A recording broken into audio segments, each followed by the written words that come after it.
Orgasmic enlightenment, where the sexual and spiritual come together.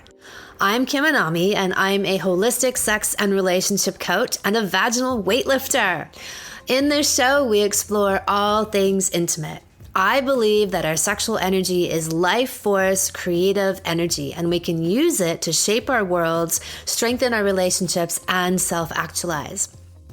I blend the most avant-garde information from neuroscience, ancient sexual practices like Tantra and Taoism, to renegade wellness modalities to show you how to create gourmet sex in your lives. Come one, come all.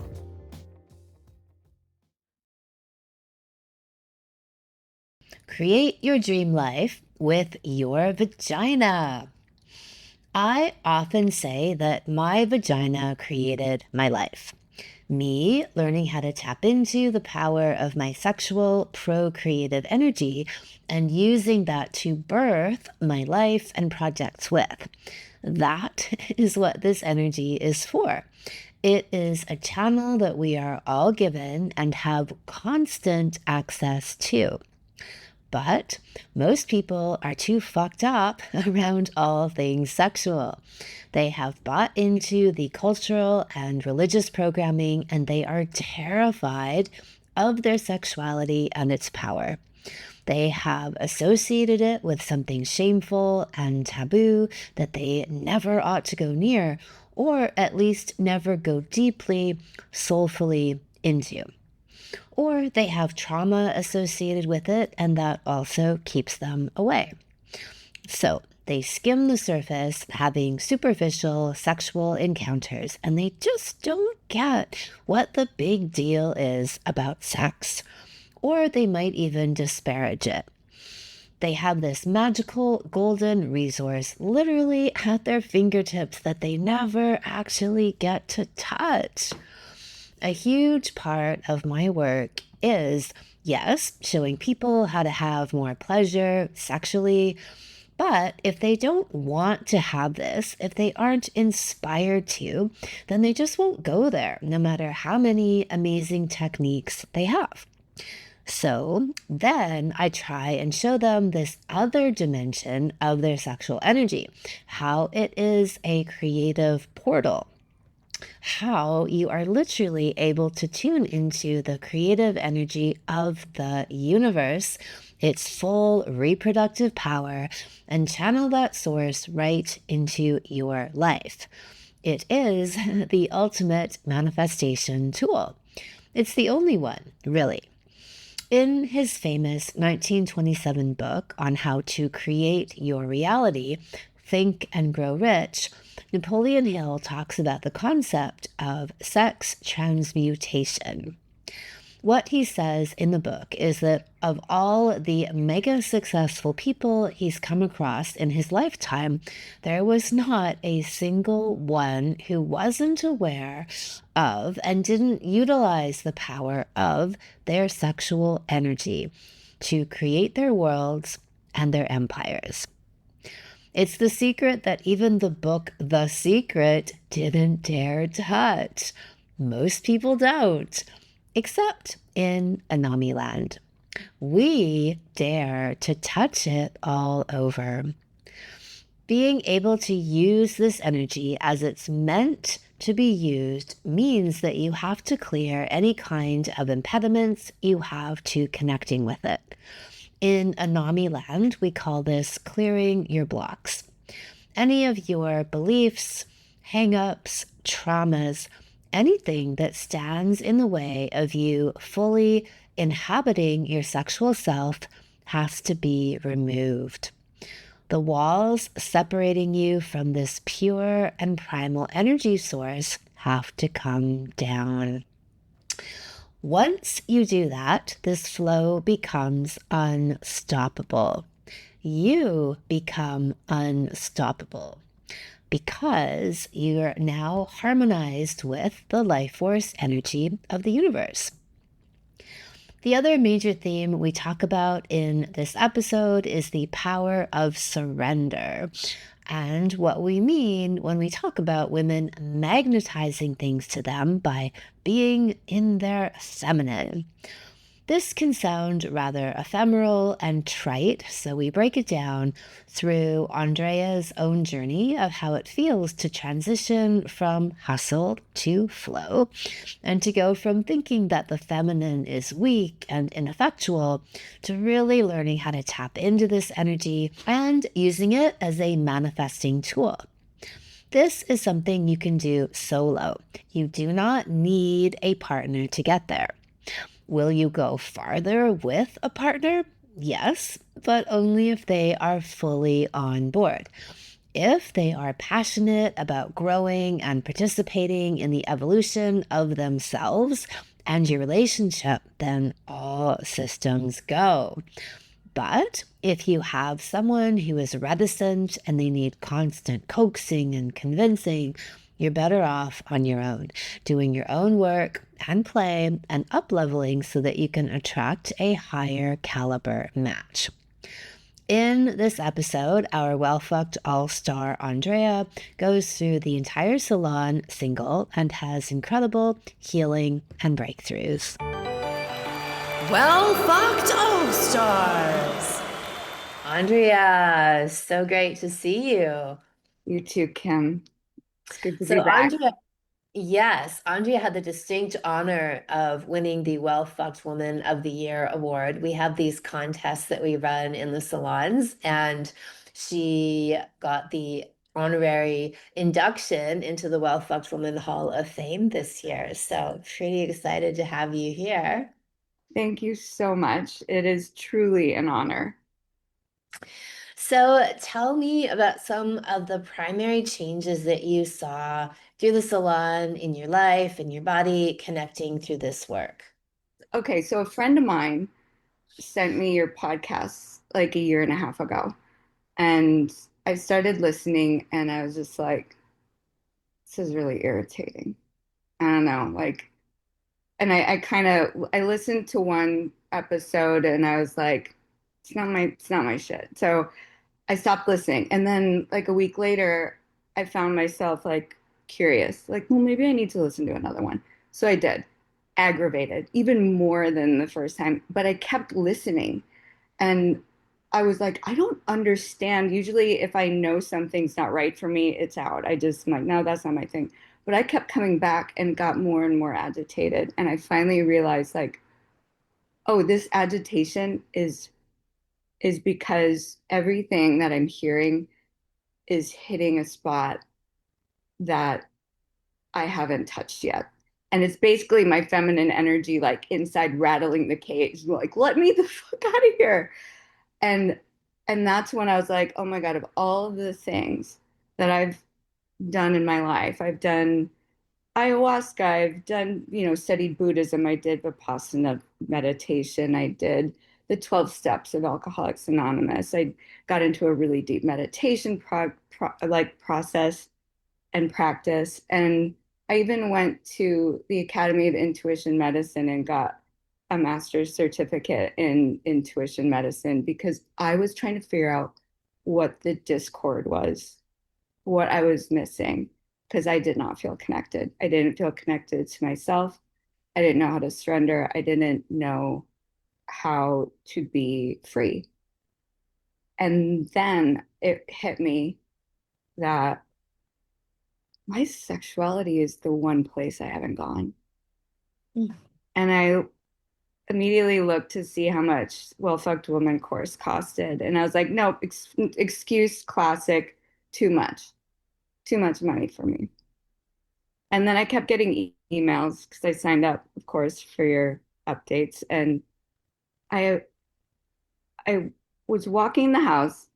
I got to my mailbox, opened it, and there was a check in the mail that I didn't expect for like, it was like $1,390.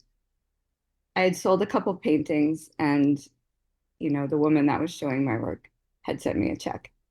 I come and sit down in front of my computer, open it, get an email from you saying, 1 day left to sign up for Well Fucked Woman. And I just watched my fingers sign up.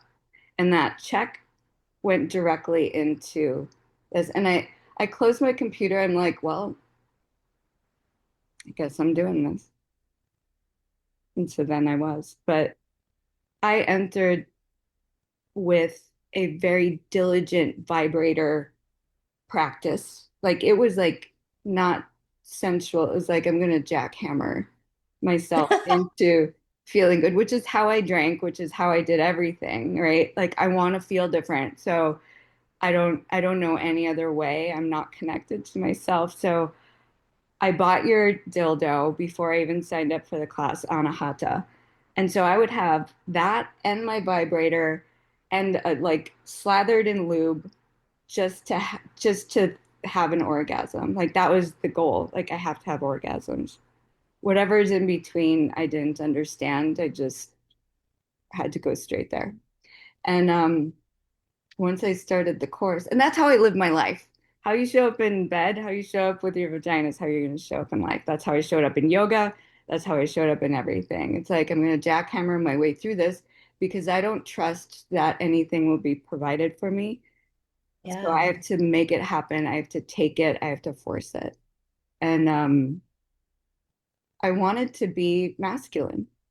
I thought femininity was displayed to me growing up as a weakness. And so I was fully abandoning that part of myself. And she was pissed. And she would, and you can't suppress feminine energy for very long. She finds a way out, but she'll do so in a rage. And, you know, creative energy turns into destructive energy. And so that's how I blazed a trail in my life of burning bridges and um, lighting things on fire and walking away, and then wondering why that happened, and then would continue to force harder. And so coming into your program, I thought, okay, I'm just going to learn how to have orgasms. This is going to be great. And then life is going to be awesome. This is the answer to all my problems. And then week one happened. It's like, we need to clear our blocks. And I was like, I'm scared. Like, this is, this is going to be work. And that's when I fully dedicated myself. Like, yeah, I'm all in. I can't not go through this and wonder what it would be like, what it would have been like had I given it my all and fully do everything that you say and then have an opinion about it after. But I don't get to have an opinion about it before. Contempt prior to investigation is not it's not legit a legitimate way to proceed in something, especially if you've invested in it. And so I did. And I whole assed it. I don't half ass anything. So I was whole ass into the whole thing, journaling, like um taking what I uncovered, like pages of journaling for all the questions that you had asked from all the material that I listened to on in your program. And then I would take it to the altar of my cervix and bring it into my vagina. And I started slow and did all the things that were uncomfortable, yoni gazing, yoni reconnaissance, using my own hand. Dropping the vibrator was like I said, it's like getting sober. I had like an ego death. I'm like, I don't know how I'm going to do this. I don't think it's possible. Um, and so I had to surrender to you what you what you were teaching and say, okay, I'll give it a try. And I tell you, when I started using my own hand to touch myself, I could feel the energy in my vagina. And I was like, is this what men are experiencing when they're with me? Like, no wonder, like, lucky them. And then I realized, lucky What me. were you feeling? What were you feeling? It was this Describe it. powerful energy that was like rippling. I could feel it in my hand and it would transmit through my whole body. It was like an awakening, kind of. And then I realized I was being touched by me. And I was also feeling I was feeling the sensation of self in both my hand and my vagina, if that makes any sense at all. And in other words, instead of being like the overseer in my brain looking down on my vagina with a machine. I dove in, I actually became this circuit in my own body, and I recognized that I am that. Like the energy was me, and feeling myself being touched and feeling the touching at the same time is what sold me. I was like, I want more of this. Like, I want to know what this power is.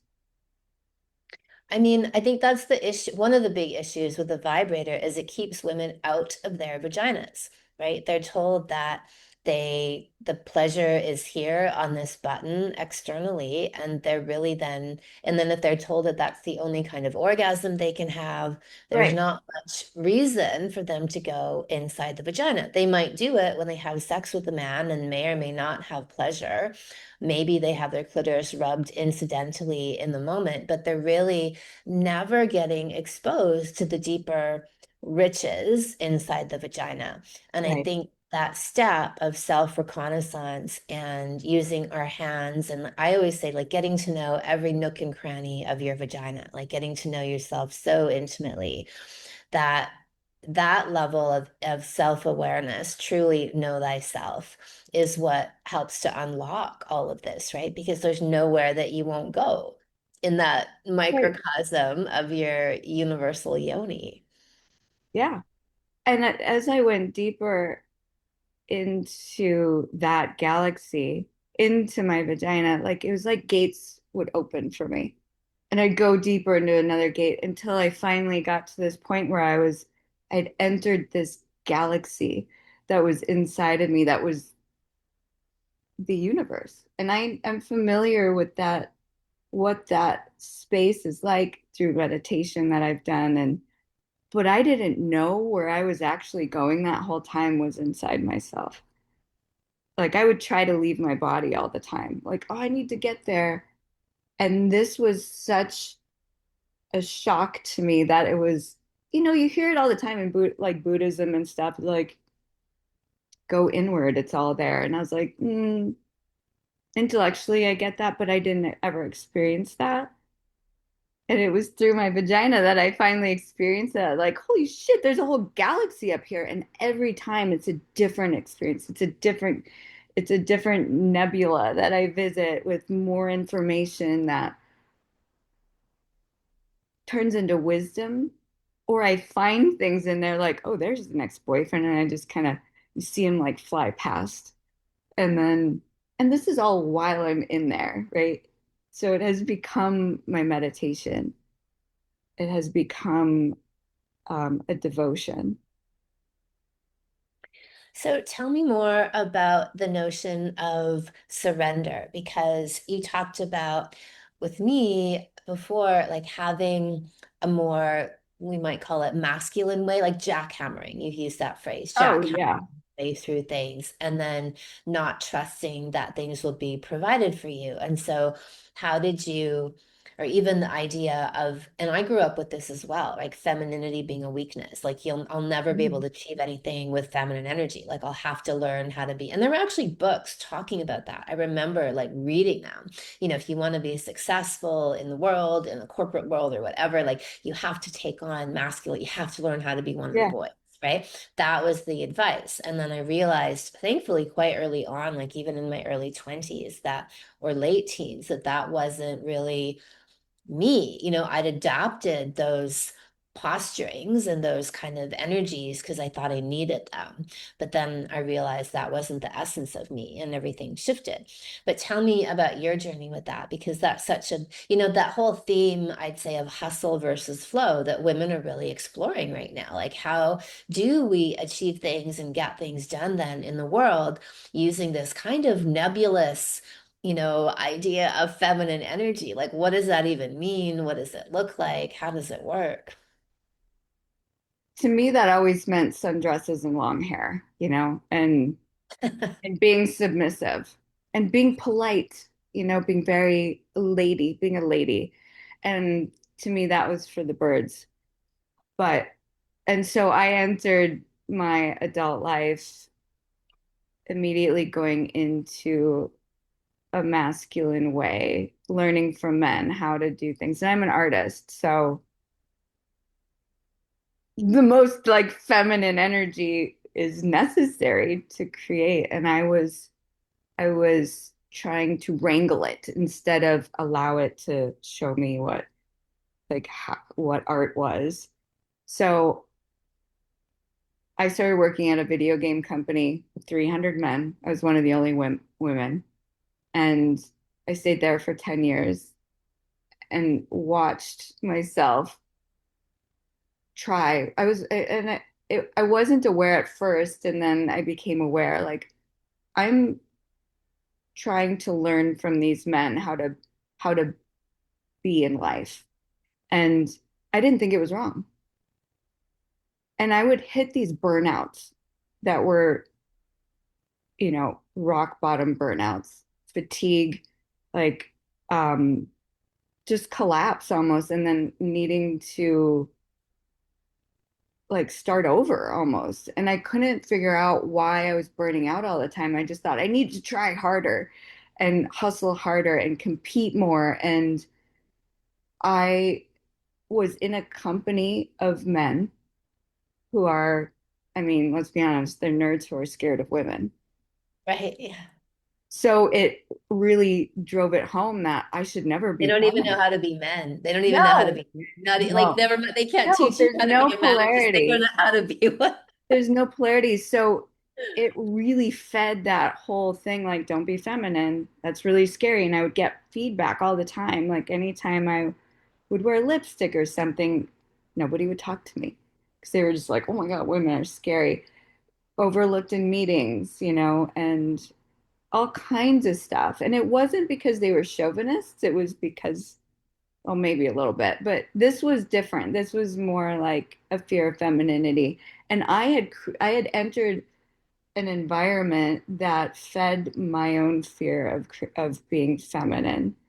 And like I said, the repercussions were burnout, lack of vitality, and I my creativity was formulaic. Like it was work. I would go to work and make art based off of this formula, and it had to look a certain way, and it was more of a trade than a creative expression. So anyway, I finally left that business, but I started my own business then. And again, it was a wallpaper business, and I um I hustled. I hustled, and my body finally wouldn't let me do it anymore. And I had to leave. I had to leave the business, and um I couldn't figure out why. I couldn't figure out why. And again, I had this programming of, well, I need to try harder. I'm just doing it wrong. And I was pushing my feminine energy farther and farther and farther away, farther down. And she was getting my feminine energy was I'm one of the most feminine people like that I know. Like I have so much feminine energy, and I've suppressed it so much in my life. And like I said before, it's going to find a way out. And so I would engage in destructive behaviors, addiction, the dagger started turning back on myself, and I started to self-destruct is what happened. So you went through the salons on your own as a single person. Yes. And so tell me about that because a lot of people feel like they sometimes they ask, should I go get a lover to do the salon? Right. Um, they don't have the faith that they could access these really deep places on their own as a single person. So how did that go for you? I was curious myself, like how that was going to go. I didn't feel held back by it. I was like, oh, I'm going to find out. Like, this is totally doable. I didn't feel intimidated by that, or I didn't feel like I was less than because of that. And so as I started to wake up my feminine energy and learn how to surrender, and I guess coming back to that question too of like the importance of surrender, once I saw how trying to be masculine was what was burning me out and how scared I was of being feminine based off of programming in my childhood and all of that, I decided to just turn it over to my vagina. I was like, all right, you know how to do this. I don't, my mind is so screwed up and I'm so burnt out. I recognized the burnout was me trying to be masculine. And I recognized I truly wanted to be feminine. That was my heart's desire. Like once I got deep with myself, I was like, no, really, this feels so much better. This feels so much more natural. This is effortless. It just is there.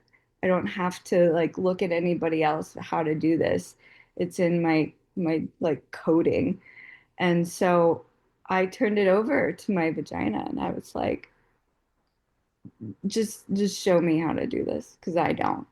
And she did. And I started dropping into my body more and out of my head. And then that flow started to happen. And then orgasm started to happen. And because at the beginning, it was just like clearing blocks, screaming, crying. Like that's what my experience was in my vagina. At first, it wasn't a walk in the park, but there was this release that would happen that felt good, right? I would feel more whole afterwards. I would Right. feel my life force enter areas of my body that were once inhabited, sorry, by like some stuck emotion or some other people's energy or belief system or whatever it was. And then life force would come in into my body in a different way. And then I was sold on surrender. I was sold on that. And um I had a trust relationship with my vagina, so I didn't need a partner anymore. Like I didn't need to seek that. So that's when I got the confidence that I could really do this single, and my creativity kicked in as a result. So I was like, what are some creative ways that I can go through this whole process without a cock, without a man, without a physical body between my legs? And so I found ways, like little things, like, well, can I get, can I practice like fellatio on a cappuccino, like the foam, and then I'd really get into it. And the thing was, the most important part of surrender and getting to this place was dropping the mental, like stop making it mental, get out of my head and make it a full sensory experience, right? So I wanted to feel things in my body, and I started asking myself, what would it feel like if this warm cup of coffee was a man's cock in my hands and this foam, and I would really get into it where my physical body was experiencing it as though I actually had a cock and I would get turned on and things like that. And what were some other things? Surrendering. So tell me about then, okay, so you're going deeper into the surrender energy, you're learning to trust it more. And then you began to see how things were, we call it, this fell into my lap. And I say because our laps attract it. So you began to Hmm. manifest people, opportunities out of the blue, especially as an artist, right? Which some people, and has a reputation for being a challenging way to make a living. So tell us about that. Understatement. Yeah. Again, like I said, I had been hustling most of my life, sending out promotion for myself and trying to get myself in people's faces and get my work in people's faces and write artist statements to convince them of what I'm doing is like actually art instead of just letting the art and the creative energy do that kind of Yeah. communication. I learned the power of attraction and magnetism of being in your feminine flow one day when I was in my studio painting. I just needed to be in my bliss. In the meantime, my dear friend, who is an art collector, who I've helped very much in his process of collecting art and creating this empire that he has now. Like I've been an integral part in that. And so he has this huge art collection now, and SF MoMA wanted to come and see it and put him on the roster of like tours. Like, if you want to see this kind of art, you can tour this person's home. And if you remember, I said I had a wallpaper business, and this friend of mine had put my wallpaper in his house and then hung this like $1 million art in front of it. And he said, I want you to come when they're here for the visit and, do a walkthrough of my art collection with them. And I was like, I'm tired of being, in my head, I was like, I'm tired of being in somebody else's shadow, like of their art collection and what they're doing and who's showing up for them. I was like, I'm I'm gonna say no. And in the past, I would have been like, hey, please include me. Like, can I come to Disneyland too? And just, I was so sick of that. And I was like, I just really want to paint. I want to be in my bliss. I just really want to do my own thing, even if nobody's going to see it. So I go to my studio, I'm totally by myself, painting. I'm in the flow. I'm like connected with bliss. Is like, this is the jam. This is all I care about right now. Then I get a text from him while I'm there. Um, so SF MoMA showed up while I'm painting. I look at the text and he said, they could have given a shit about my art collection. All they cared about was the wallpaper. And so I sent them your contact information. And I was like, I'm not even there. I'm in my studio, in my bliss, radiating whatever I'm radiating. And SF MoMA finds me still.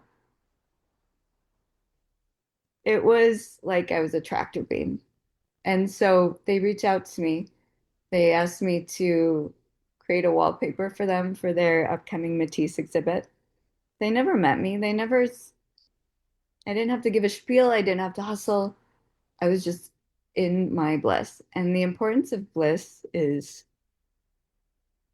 that's where the magic is, I think.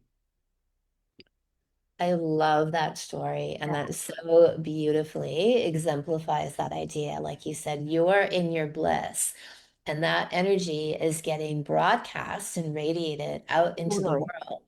And whatever little pathway glimmer that there was there for them to connect to it and feel it and then come back to you and find you, right? Like, I just love that. That speaks to these ideas so well that Hmm. as we cultivate that energy in ourselves, it goes, this is okay. How do you manifest? How do you create as the feminine? This is how it That's works. exactly how. Yeah. Yeah.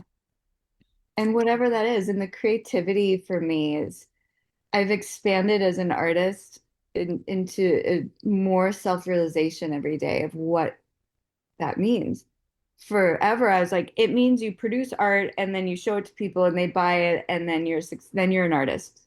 Once that whole circuit has, but now it's like, no, I'm living a creative life. I've gone through the well-fucked woman creatively, right? Like, okay, creative energy, okay, vagina, like the center of my creativity.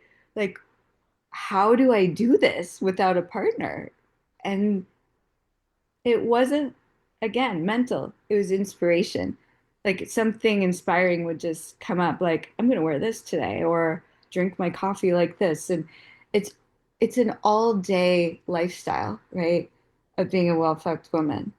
It's not just, okay, when I'm in my bed, I'm gonna do this and then go out in the world and cloak myself and hustle and then come back and try to like muster and harvest more energy. No, this is an all day, every day. And I tell you, people notice babies stare at me, turn like little kids are the ones that are the most like, and animals come up to me, women flirt with me, like want to touch me, and men have slowed down on the freeway when I look like I just got out of a hurricane, I'm like just running errands.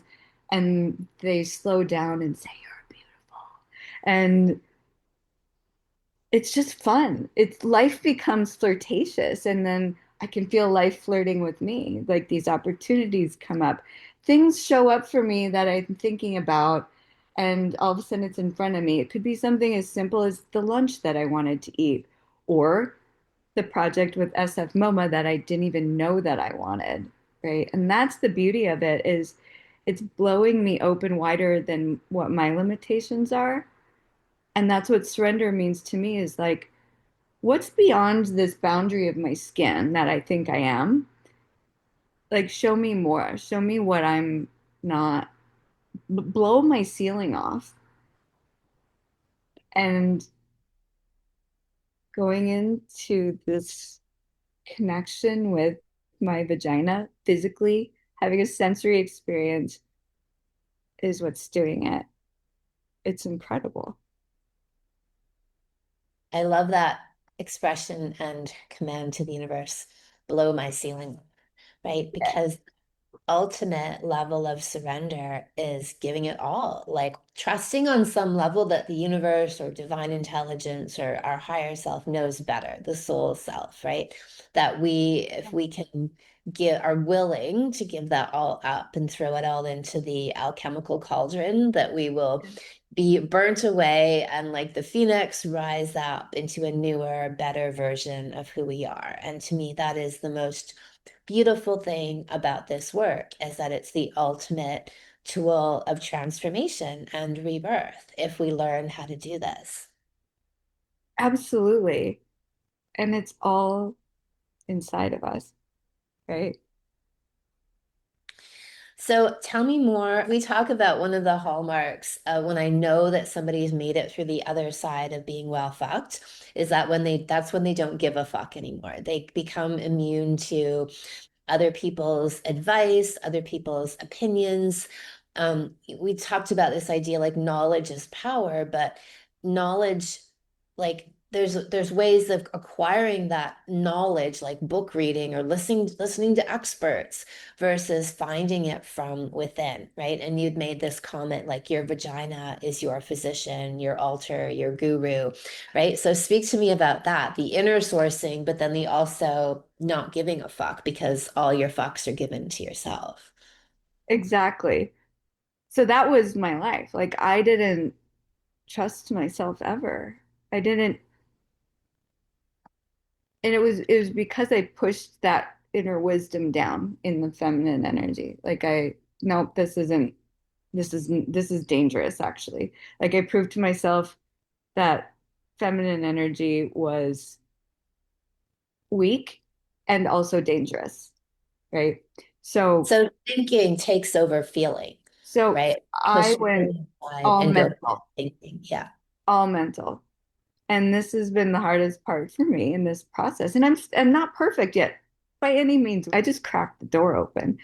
And so I was constantly pulling in external, hunting for external guidance.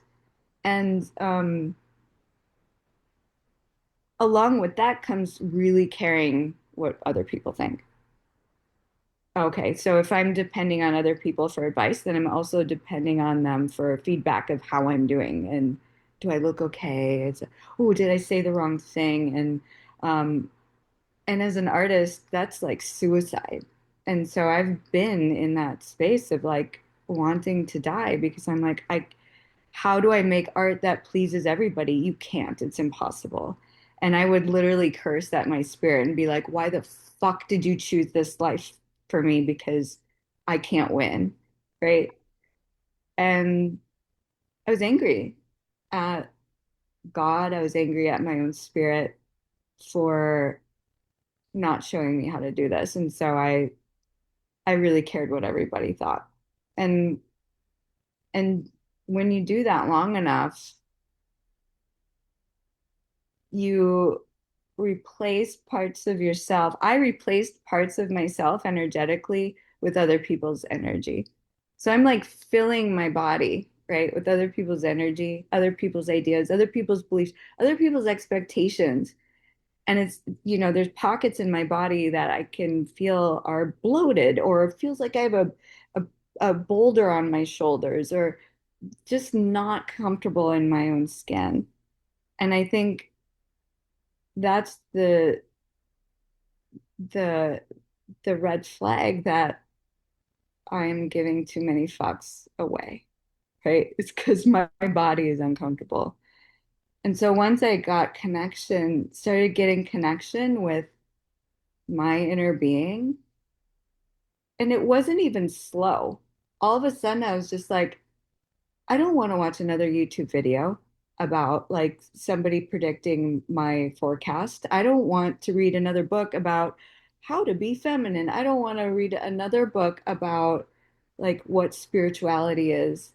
I don't want to hand everything over to my doctors and say, tell me what to do because they've been wrong over and over again. And I'm like a victim to the system. So it was almost like overnight, I made this switch of like, no, I'm taking full responsibility for everything that's going on with me. I know this wisdom in here now is unshakable, and it's been here the whole time. And I can access it almost like the Akashic Records. I mean, it kind of is the Akashic Records anytime I want. And I can jump into the quantum field of myself and create the life that I want and acquire wisdom from inside. And I stopped giving a shit what people think. Stopped like worrying what I was wearing. I stopped depending on doctors. That's one of the biggest ones for me is I see what life force energy does in my body as far as healing. This is my physician. I have an inner physician, and then not only that, I'm like an alchemist. Like I've had nervous system resets from having orgasms that have like the snap of a finger gotten rid of symptoms from things like immediately, like a shaman, like a healer, like, and that's all me. So like having that experience, and you and I can talk about this all day, and people are never going to get it from what I have to say. Just like I couldn't get that wisdom from listening to other people, I had to have the experience myself. Like, so do all of you. And that's why it's important to like get into a program like this where you are having your own experiences and building trust in yourself so that you get to that point where nothing else matters.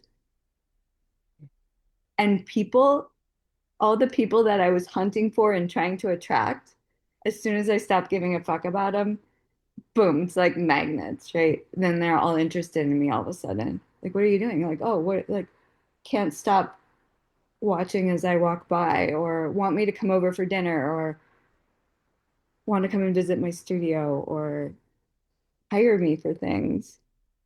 And it's just, I'm just sitting here, you know, like in my bliss. Laying there. Yeah.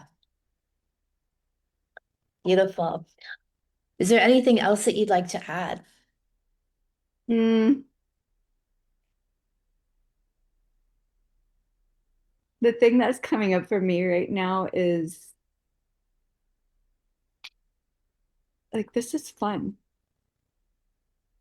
Like I can get really serious, which I think I have in this interview, and it is. It can be very serious, but like life is fun now. I want I'm curious what's around the corner. And like I enter my day with a lightheartedness. There's a buoyancy in life where shit's really funny, you know? And I can I can laugh at myself now about things. Or, for example, I am sitting here topless right now because I started stressing out, and I'm still human. I'm not like in bliss all the time. I've not hit a point of enlightenment. I had my postpartum after doing Well Fucked Woman, where I went back into an underfucked state and experienced the contrast of what it feels like to not be in this bliss. And that was really important. And I think that's important for people to hear too. It's like there's going to be dips, and those dips are really important because it made me want it even more. It made me miss when I didn't feel like myself, I missed me. Like I really truly loved being me, and this self-love grew even more that I dove back in even deeper with even more self-love. And so anyway, right before this interview is another one of those little dips. I was like, oh, yesterday. It was yesterday. I was like, what should I wear? Should I dress like a skank? Yeah, no, no, I should be elegant. No, I should be like wearing a velvet robe and I need to sit over here. And I started being the man like that, control freak. And then I called a friend from the inner circle from who I went through this program with. And I was like, can you help me test Zoom to make sure my Wi-Fi is okay? And it didn't work where I wanted to sit. And the only place that worked was in my bed. I was like, oh, well, that's ironic, right? Like, I guess I'm going to sit in my bed and talk to Kim. And then right before the call, I was just like, I can't stress about this. I'm just not even going to wear a shirt. And so here I am. I love it. But that's the other point that I'd like to make too is the importance of the connections with other women. That has been huge. Being witnessed in this as a single person. I don't know if it's the same with people who have a partner, but there's something very crucial in this process of being witnessed through these transformations, sharing experiences. Um, that's been one of the biggest things for me is connecting with other women who speak this language. And they've filled in the gaps in my life that have happened as a result. A lot of women fell out of my life. They were just like, I'm not vibrating on that level anymore. And so we like vibrated apart. And these other women that do want to have this conversation showed up. And speaking of witnessing is witnessing self, like my vagina wants to be seen. And so yoni gazing has been a really important part of that. Like truly, when I put a mirror in front of my vagina and look at her, it starts to tingle. And it's so important, I think, to witness yourself and to be witnessed. And the validation and all of that that you get from being seen by yourself and people around you who get it is like exponential growth. So thank you for providing that too. Yeah, I love that you said that. I think that is so essential to that, to learning to be vulnerable and intimate and then having that honored, right? And valued, and people to see you and appreciate you and love you in that state, whether it's you loving on your own yoni, but then also being in a container full, in this case, of other women who are going through the same thing, but also really caring for and acknowledging each other on these couldn't be deeper levels. Exactly. It's really it's an intimate process that has broken through my fear of intimacy. And so now I want that with life in general. Like I want that intimate connection with everything I do. Amazing. Well, thank you, Andrea. It's been a pleasure, and I am so appreciative of all that you've shared and Thank love all you. of these breakthroughs. Thank you for creating the platform for this to happen. My legendary Vaginal Kung Fu Salon is now open for registration. In this 10-week online program, I have compiled the best of my 30 years of sexual and vaginal experience to take you over the edge into a lifetime of bliss. We cover everything talked about in today's episode, from yoni massage, yoni gazing, how to use the jade egg, to activating your feminine energy to be the ultimate receptacle in your life, all of which bring you into your creative genius. You will learn how to have a toned, orgasmic, and ecstatic vagina, how to channel your sexual energy into creative power, step-by-step instructions for your vaginal weightlifting practice, thereby putting yourself in the running for the Guinness record for world's strongest vagina. My guided routine for giving yourself or having your partner give you a healing and activating yoni massage, how to give your man a hand job with your vagina, and much more. To sign up, go to kimanami.com, look for Sexual Savant Salons, and then click on Vaginal Kung Fu. Thank you so much for listening. Subscribe to the podcast, leave a review, and send somebody else the gift of a multi-orgasmic and transformational love life by sharing this episode with them. If you'd like to go deeper into all things orgasms, sign up for my free Orgasmopedia series, where you'll learn about 9 different types of orgasms everyone can have. Go to kimanami.com and you'll see the sign up there. Come one, come all.